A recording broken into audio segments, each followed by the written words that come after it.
clavan. No vas a poder,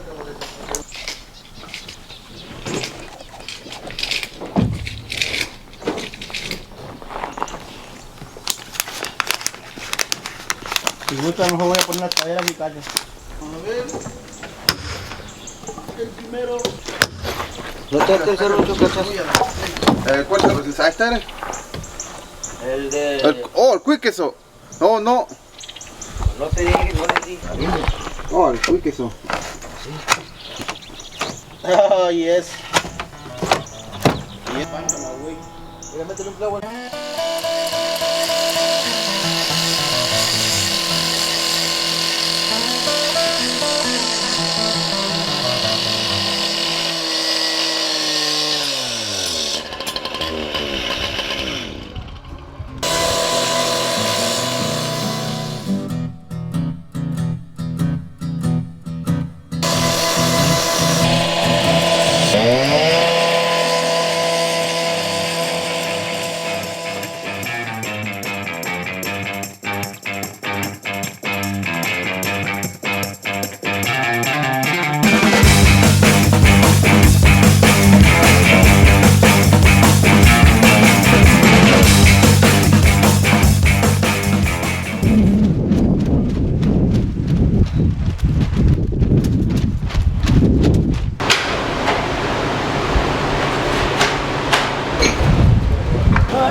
Bring that right back.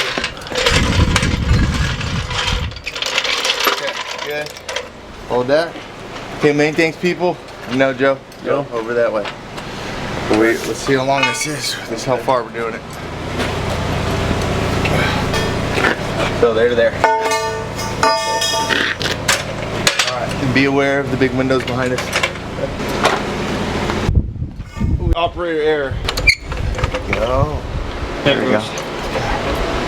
Yeah, you gotta be real careful, huh? Don't let these things fall into the window. Need it on the outside. Okay, hold it, hold it. You know what? Here, come in with that. Awesome. Hey, we're good. Come hold this. Okay, you know what to do, Joe? Yes, sir. I'm getting arthritis in my left shoulder, so you know, I'm getting to be that age. Okay, let your jack down a little bit, Joe. Or John, or Austin, let yours down a little bit. Joe, you're gonna have to be in the center so you can jack up, dude. You got a 4-inch angle. Come underneath this, Joe. Joe, come towards me. With the jack? Okay, this bracket's a 4-inch angle. This is a 2-inch bar. You can't jack up into the beam. You need to be in between the gap. All right here. Thank you. I got you. Okay, Austin, where you at? Okay, gosh. I'm watching you. I got it. All right, Austin.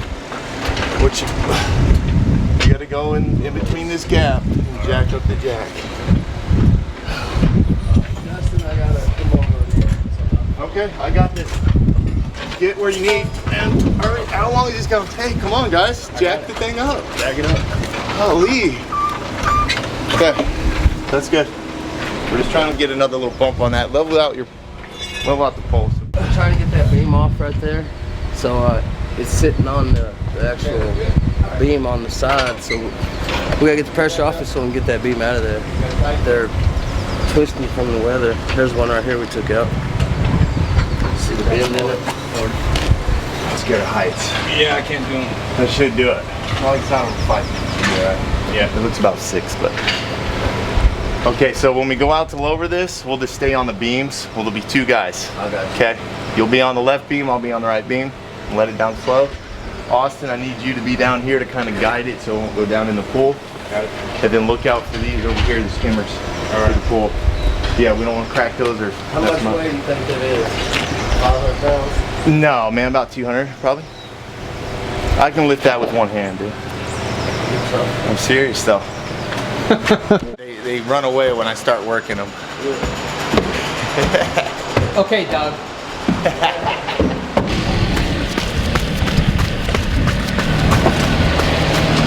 This just goes up to the upstairs. Thanks, bro. That's it. That's it. I think that's All right.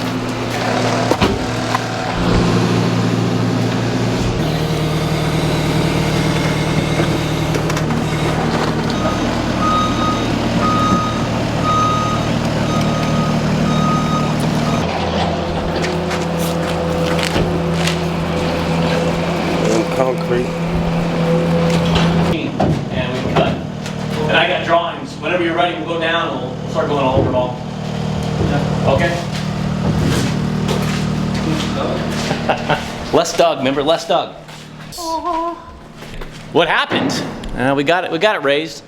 I mean, in the last second, there's a little chip on the granite. I mean, it happened in the last 3 seconds while we were raising the granite. It was in place, welded in place, and we were adjusting it to fine tune it, and we have a little chip on it. So the granite installer says he can put the little epoxy on it and shim it up. And I have the little chip piece. Maybe we can put it on there. But it's not perfect, but that's okay. It's got jacked up. We'll paint it, and then we're gonna take the nice wood that we're gonna buy and trim it up around the outside and underside. It'll make it look like a real finished look. Yeah, these didn't turn out as nice as I was thinking, and the framers are kind of brutal with it, honestly. We needed a trim carpenter, but we had a rough framer put these in. So, but I think the best course of action on this is we're gonna put tongue and groove underneath it, and we're gonna put a tile decking on it, and these will just be structural members that you won't even see. The stucco guy, Jesus, he has his brothers and cousins in town from Mexico, and they're gonna weld the dock. And they did a test weld for us, and it's top-notch welding. And so we're gonna have all that steel put up, and they said it's only gonna take them about a week and a half, but in a week and a half to 2 weeks, we're gonna have a full dock go boom. Yeah, we're ready to roll. Okay. How do you want to do this number?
So what these guys are doing, they're running the copper for the air conditioning units, and we have to do that before we get insulation on the walls because they penetrate over here. And so we run the copper down to the AC pads, that's where the condensers are, and then we run the copper runs all the way up into the attic where the air handlers are. And we do that before the insulation because obviously we want the walls to be fully insulated. Before we get the insulation done, we have to do electrical, plumbing, and HVAC copper runs.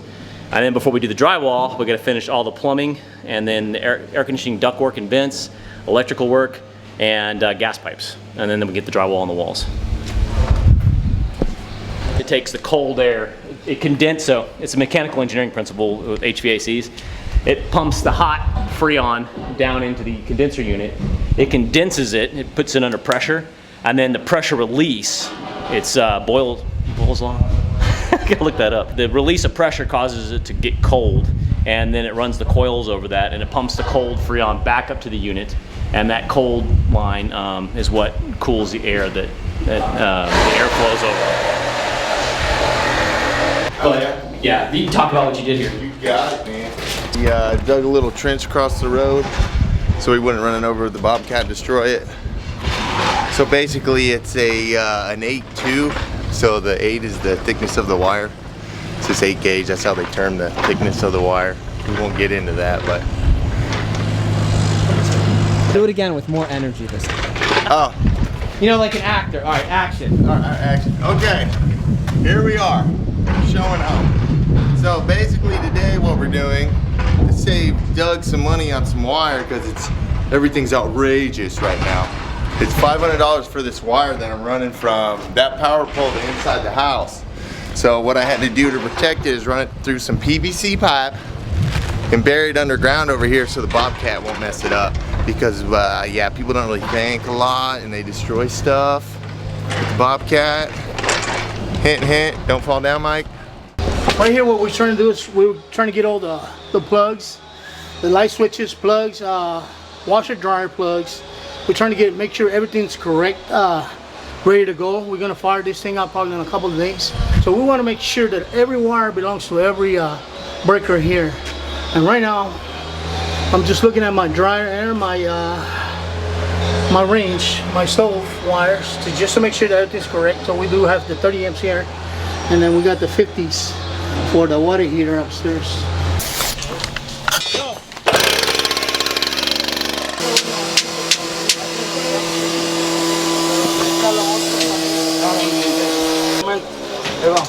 Are you measuring these?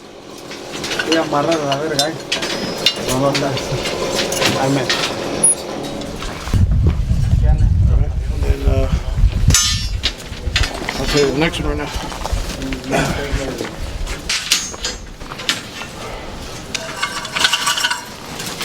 See, this is what happens when it's unexperienced. Rebar tire. If you flush with this, meets up perfectly. Okay, look at the bottom. All right. 7.5, JoJo. 2 7.5. Line them both up. Uncle B, ¿qué pasó, amigo? Yeah, we're gonna, these guys are, Robert, Juan, and Carlos, these guys are wrapping up our steel. We're gonna tie another double cage coming around. This will be our initial pour. This will be the bottom of the trough for the overflow for Vashniak's pool. Got old Joe and Austin, Carlos, we're picking everything up, and because we're going to be bringing trucks and hoses and everything down the hill. Plus, everybody's been spending working like woodchuckers, you know. Anyhow, but we're very thankful that today we got some clouds. Oh my God, after like 60 days of 110-degree weather, over 100, and had showers now. Got showers all week, so we're in good shape.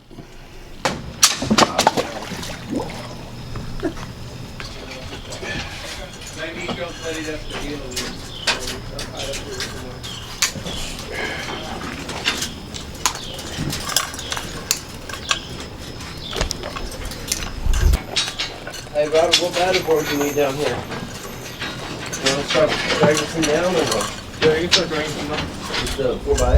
That's what we have, I guess. Okay. Whatever we got. 3 footers if you have any. Okay. 3 footers if we.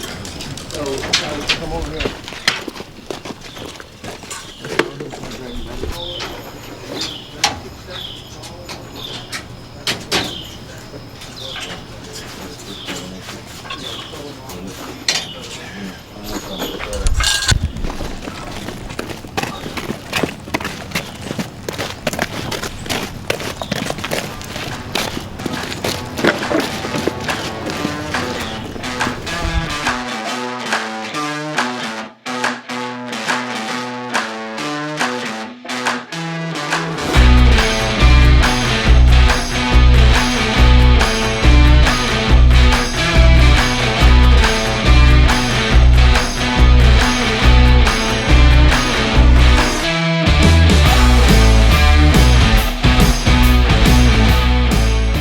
Wow.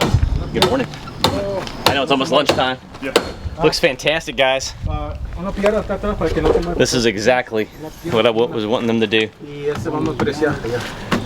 Yeah. Good morning, Pablo. Yeah. We need to brace that. Okay. Actually, So that's exactly what they're doing. They staking put the batter boards on the backside to hold the concrete in. back here then? Because as we flood this concrete, it'll all want to roll uphill, and this is going to hold it in and save us some money on concrete. This is exactly what we did on the Schoen house. The Schoen house beam was narrower, but we also we built beams back up into the hill, 16 feet tall, whereas this one, what is it, Robert, about 12? 12. About 12 feet tall? Yeah. Yeah. Well, right over there, the deep part is 12. Here, it's probably around 8, Yeah. 7. Okay. So does anybody guess what the concrete's going to be? too. All right, I'm gonna calculate it. Just, if you're gonna run a contest, don't worry about just giving it to me. Yeah.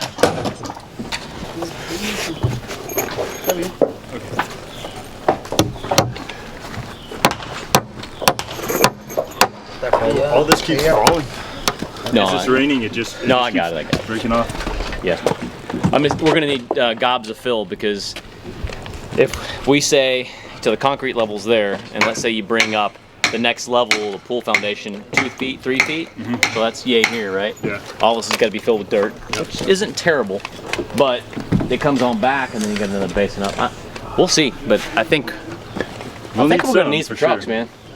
So I'm gonna go talk to the concrete guy next door. Okay. Alex, and he's got this great place you can get a truckload of fill for like $200. And we need that. Yeah. Fill is the it's like the crushed granite out here, and this area up here is where the Lano uplift, and there's a lot of granite and and different material, and so it's crushed and it compacts and really well for doing foundations.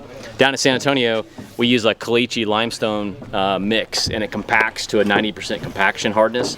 It's almost like concrete, it's so hard. But up here, it's cheaper to use the crushed granite. So they bring in all this crushed granite, and we spread it out, and we put water on it, and we drive the skid steer over it and compact it and add more water, and we do it in layers. We make a really hard base out of it, and then we add concrete on top.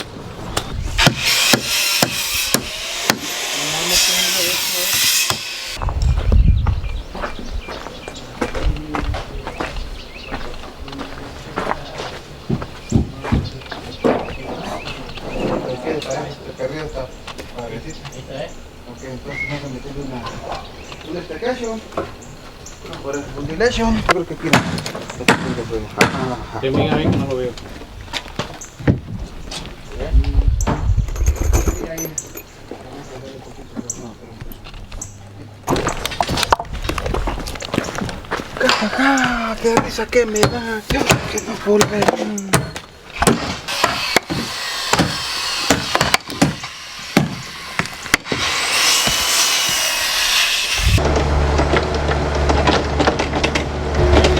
Yeah. What's going on, Mike? You ready to go see the plumbing master? Master some plumbing? It may not look like much, but there's probably 50 cuts there, 50 joints, all pressure tested, ready to rock. To me, it looks like an upside down tree root. And yeah, so we got the upstairs sink, upstairs toilet, upstairs shower with P-trap, air vent, and we've got the continuation 3-inch line that goes up to the super secret. Anyhow, yeah, this is the look, and so it's a dyed plaster material, and so it's a little bit pricey on the square footage side, but it's going to create an old world look, like it's like you're in a cave, and it's been like you're in an old European Spanish grotto. The entire area out there is going to be a rock arches. The house has 15 rock arches, and this is just going to be a tie-in to all that. So anyhow, that's what we're doing in there, and that's what that material is. It's plaster, and I think it's called plaster of Paris, right?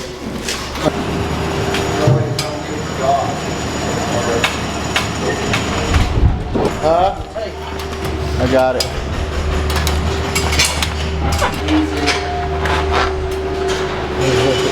What's up, Mike? Why do I have to climb all the long ladders?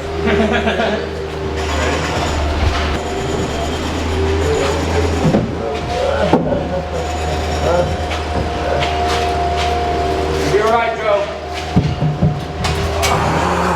I'll break your fall. Okay. I want to turn my head because I don't want to see it. Let's get it. That wall needs a piece of dead wood put on. It's missing a board. A board that the light nails do. What's it missing? A piece of dead wood. It's missing a ceiling joist right there. Oh, okay. See what I mean? Yeah, you can add one in if you Missing that want. last one. We'll add one. Well, I need your tape. Sir? Need your tape? No, I don't need it. I already got it. I done got it. Done got it, buddy. You be fine there, buddy.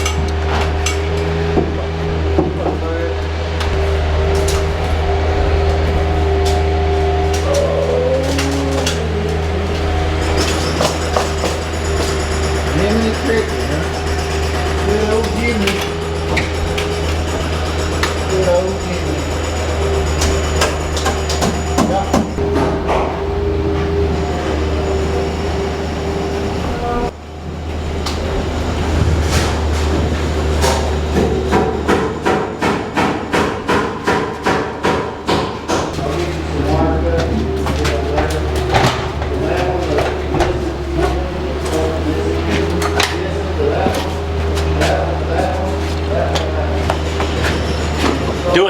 plumbing today. This is, we're doing a tub, a sink, and a toilet. But there's a lot of room, there's a lot of space to run along here and tie it in, so it's extremely easy. Over there was 4 things coming into one pipe in a very tight area. This one's an easy one. Right over here. The one he did over here was amazingly tough. We had multiple cuts and multiple angles and really had to work hard on that one. A lot of complexity there. Doesn't look that much, but angles and getting it all glued properly was very, very important. You did good.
Hey, what's up, man? What's up, bud? Hey, you bring that mix? That mix?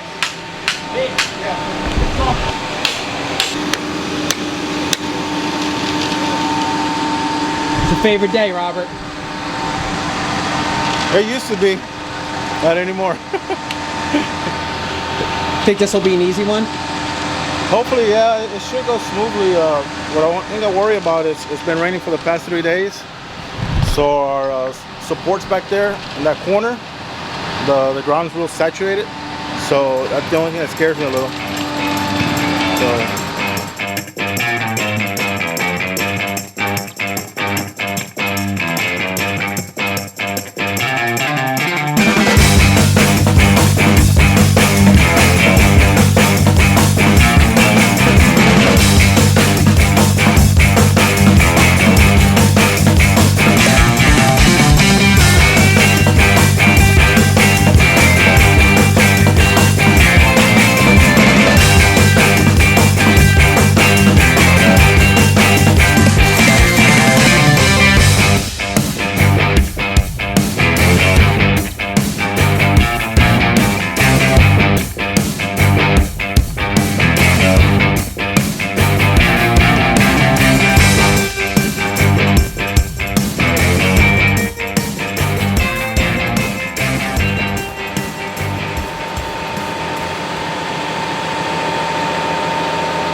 Okay.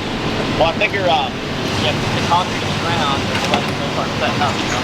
yeah, so what we're gonna do, I'm gonna pour the corner first. That way, I don't want it running down because Juan's brother said if we have it running down, that pushes the forms out. You know what I mean?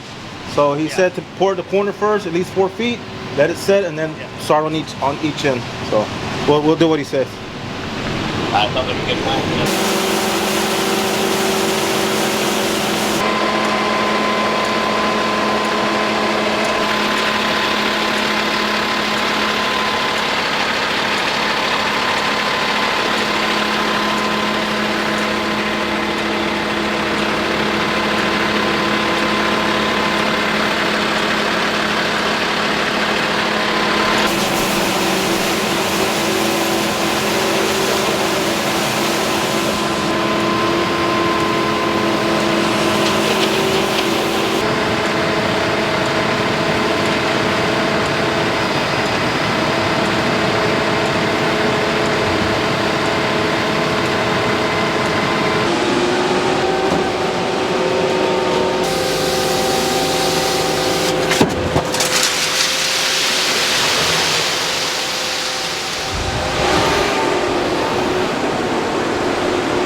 sácate del cemento. No va a quiquear, chingo, ¿verdad?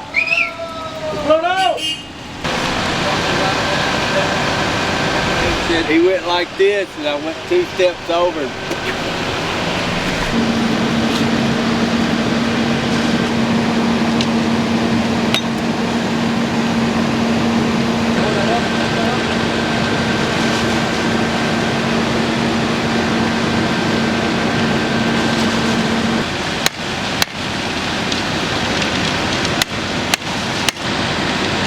Let's grab it. Let's grab it.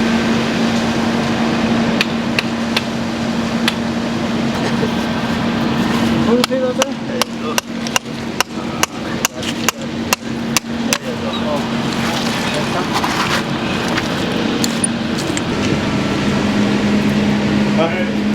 Get back atrás.